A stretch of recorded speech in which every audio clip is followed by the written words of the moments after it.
In every classroom, there's a story waiting to unfold. A story of a child whose behaviors puzzle us, whose outbursts frustrate us, and whose struggles we might be quick to dismiss as mere attention-seeking or defiance. Meet Sarah, a young, bright student in your classroom who seems to constantly push boundaries, erupting into tantrums and meltdowns that disrupt the flow of the day. Like many teachers, you might find yourself at your wits' end, wondering why she just won't behave like the others. But what if I told you that behind Sarah's tears and screams, that's a story of trauma, one that she's unable to articulate, and one that demands our understanding, not our condemnation. The first step in supporting students with trauma is recognizing the signs. Watch closely for changes in behavior, academic performance, and social interactions. These could be indicators that a student is silently grappling with trauma. Students could become withdrawn, agitated, confused, struggling with their emotional regulation, decreased in focus and academic performance, and have difficulty maintaining relationships. Trauma doesn't have to be identified as a specific event addressed to it. It could also be any mental health issue or learning issue that may be resulting in these difficult emotions and behaviors. Observe these behaviors, write them down, speak with your school counselor about your observations, contact parents to communicate these observations, and then you can move forward with supports. Hello, educators and fellow advocates for student well-being. I'm Leslie, a school counselor and course creator, helping teachers create environments conducive to learning. And today, we're diving deep into the critical topic of recognizing signs of trauma in students and providing essential support in the classroom. In our classrooms, the signs of trauma often present themselves in ways we least expect. While some students may exhibit overt behaviors such as frequent outbursts or withdrawal, others mask their struggles behind a veil of silence or underachievement. As educators, our challenge lies not only in recognizing these signs, but also in understanding them as manifestations of deeper wounds that demand our attention and empathy. Here are some challenges that we may have as educators.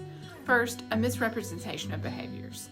Many educators may misinterpret behaviors such as tantrums or withdrawal as deliberate defiance or lack of effort, failing to recognize them as potential indicators of trauma.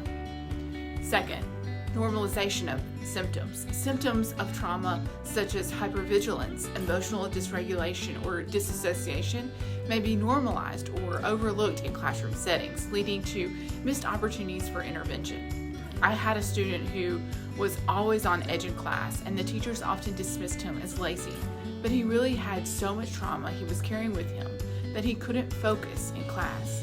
He would seek me out to at least have some sort of safe place to go to, even if it was only for a few minutes every day.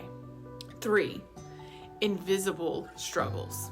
Silent students, or those who underperform academically despite understanding the material, often fly under the radar, their struggles overshadowed by more visible behavioral issues. As educators, we're trained to identify and address academic challenges, but recognizing the signs of trauma requires a different lens, one that acknowledges the interconnectedness of emotional well-being and academic success. It's not enough to see a disruptive student.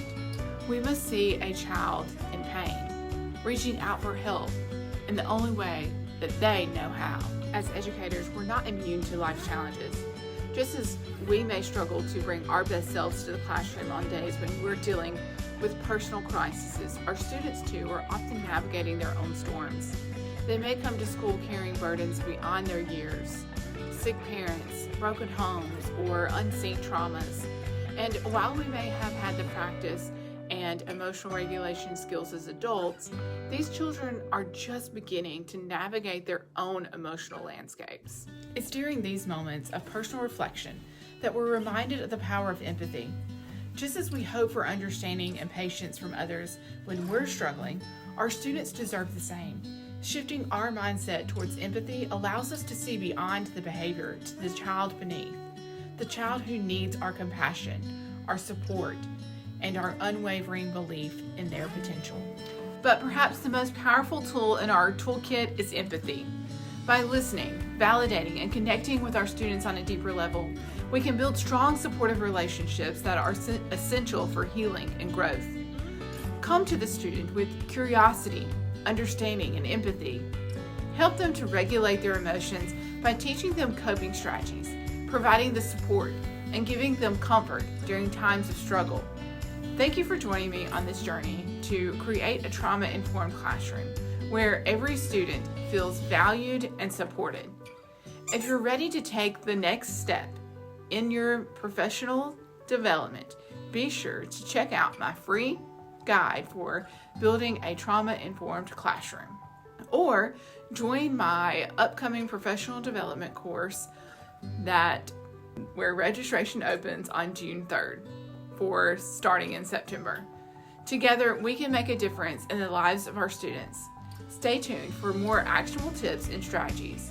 Until next time, take care and keep advocating for student well-being, and go master your next moment.